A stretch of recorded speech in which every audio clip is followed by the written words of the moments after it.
Iran has rejected the latest ceasefire proposal and wants a permanent end to the war, according to a state-run news agency. The response comes as U.S. President Donald Trump's deadline looms. Tuesday night, Washington time, for Tehran to reopen the Strait of Hormuz, with the president threatening to hit Iran's power plants and other infrastructure targets. Today, Trump described the consequences that Iran would face if it didn't reach a deal with the U.S. by his 8 p.m. deadline. We're doing unbelievably well, well at a level that nobody's ever seen before. The entire country can be taken out in one night, and that night might be tomorrow night. During a lengthy news conference today, Trump spoke about the Iran war and described in detail the weekend U.S. operation to recover a downed American airman who hid in mountainous Iranian terrain and eluded capture by their forces. I ordered the U.S. Armed Forces to do whatever was necessary to bring our brave warriors back home. A risky decision, because we could have ended up with 100 dead as opposed to 1 or 2. This was an incredibly dangerous mission, an incredibly dangerous undertaking, but a filled promise made to every American warfighter that you will not be left behind. Trump also defending his threat to target Iranian infrastructure if key shipping routes are not reopened. He said Iranians want the U.S. to continue its bombing campaign. They would be willing to suffer that in order to have freedom.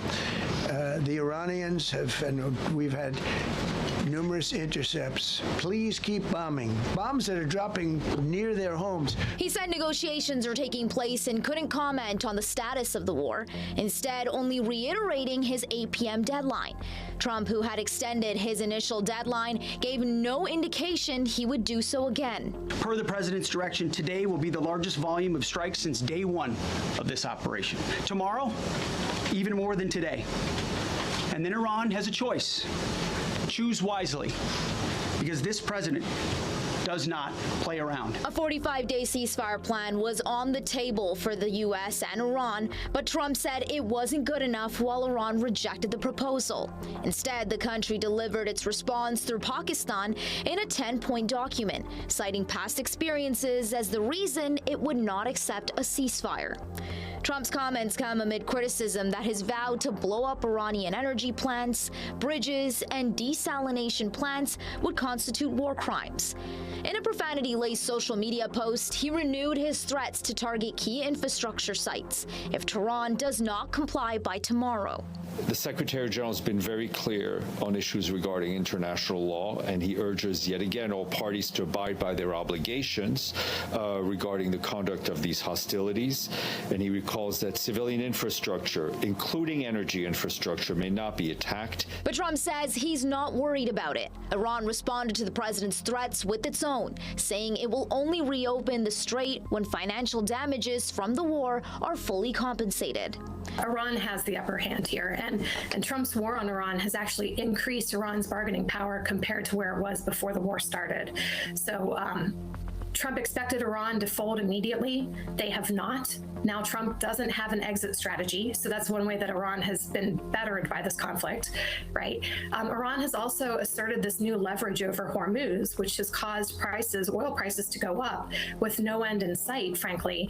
And this can persist for a long period of time because Iran can very cheaply threaten the strait. Israel and the United States carried out a wave of attacks on Iran today, killing more than 25 people. Iran responded with missile fire on Israel and its Gulf Arab neighbors. Israel also attacked a major petrochemical plant in Iran's South Pars natural gas field and killed a top Revolutionary Guard commander while vowing to hunt down more top officials. A key target responsible for about 50% of the country's petrochemical production following last week's attack on the second main facility. Now, both facilities, which together account for roughly 85% of Iran's petrochemical exports, have been disabled and are not operational.